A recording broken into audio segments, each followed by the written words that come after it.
देखिए आप सभी को पता है जो आपका सीटेट का एग्जाम होता है उसमें आपको 2 लैंग्वेज लेनी होती है। कोई भी 2 लैंग्वेज आप लोग ले सकते हो।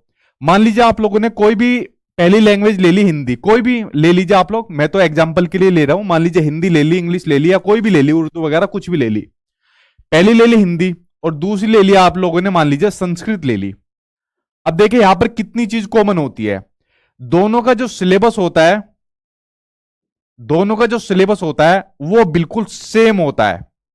सेम क्वेश्चन पूछे जाते हैं। जो क्वेश्चन आपका हिंदी में आते हैं या दूसरी लैंग्वेज में आते हैं, सेम क्वेश्चन आपका संस्कृत में आता है। सेम आपका जो यहां पर पैटर्न होता है, सेम पैटर्न आपका संस्कृत में होता है। सेम जो आपके लेवल पूछा जाता है, सेम उतना ही लेवल आपका संस्कृत में पूछा जाता है।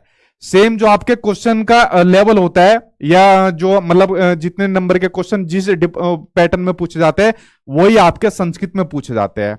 सिर्फ एक चीज का फर्क होता है, वो फर्क है यहां पर आपको क्वेश्चन आपका हिंदी में देखने को मिलेगा और यहां पर क्वेश्चन आपका संस्कृत में देखने को मिलेगा।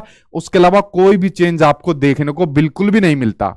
अगर मान लीजिए आपने अपने एक लैंग्वेज तैयार कर ली, मान लीजिए आपने अपनी हिंदी लैंग्वेज तैयार कर ली पूरी 30 नंबर की, ठीक, तो संस्कृत को आपको उसके कुछ भी कंटेंट की तैयारी करने की बिल्कुल भी जरूरत नहीं है, क्योंकि सेम कंटेंट आपका संस्कृत में भी आना है।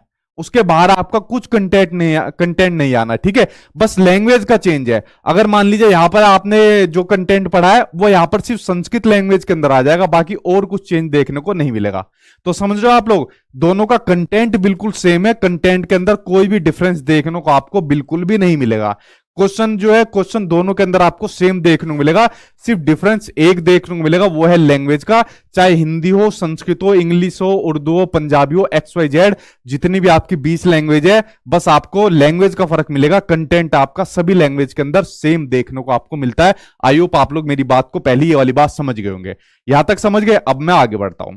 उसके अलावा एक बात आपको और समझा दूं, जो बच्चे नए जुड़े हैं, जैसे जो मैं अपने सीटेट के नोट्स देता हूं, अगर आप लोग सीटेट के एग्जाम की तैयारी कर रहे हो, तो अगर आपको अच्छे नंबर से पास करना है, पास नहीं अच्छे नंबर से पास करना है, तो आपको कोई बुक वगैरह लेने की जरूरत नहीं है। ये आप लोग मेरे नोट्स ले लेना, sachinacademy.com, गूगल पर जाकर सर्च करना sachinacademy.com, मेरी वेबसाइट जाकर खुल जाएगी। तो वहां पर आप लोग देखना जो लैंग्वेज दी हुई है, हिंदी हो गई, इंग्लिश हो गई, संस्कृत हो गई, तो संस्कृत के अंदर मैंने कंटेंट इसलिए नहीं दिया क्योंकि मैंने हिंदी के अंदर दिया हुआ है, तो हिंदी का और संस्कृत का कंटेंट सेम है। अब जो कंटेंट हिंदी के अंदर दिया हुआ वही सेम संस्कृत के अंदर देने का फायदा नहीं था। तो संस्कृत के अंदर मैंने क्वेश्चन आंसर बहुत ज्यादा दिए हुए, विद एक्सप्लेनेशन के साथ दिए हुए हैं और विद व्याख्या के साथ दिए हुए, ताकि बच्चों को लैंग्वेज के अंदर दिक्कत ना आए। क्योंकि बच्चों को संस्कृत के अंदर लैंग्वेज की दिक्कत आती है, उसको हिंदी में ट्रांसलेट करने में दिक्कत आती है, इसलिए मैंने ट्रांसलेट करके दिए हुए, ठीक है। तो जो भी आपका पेपर हो, पेपर फर्स्ट हो, पेपर सेकंड हो, वो आप लोग यहां से कोई सा भी ले सकते हो, सभी सब्जेक्ट के आपको यहां से मिल जाएंगे। उसके अलावा जो बच्चे नए आए हैं वो चैनल को सब्सक्राइब कर लेना, क्योंकि आपके एग्जाम तक आपकी क्लास चलने वाली है, और वीडियो को लाइक एंड शेयर बिना कहे आप लोग कर दिया करो।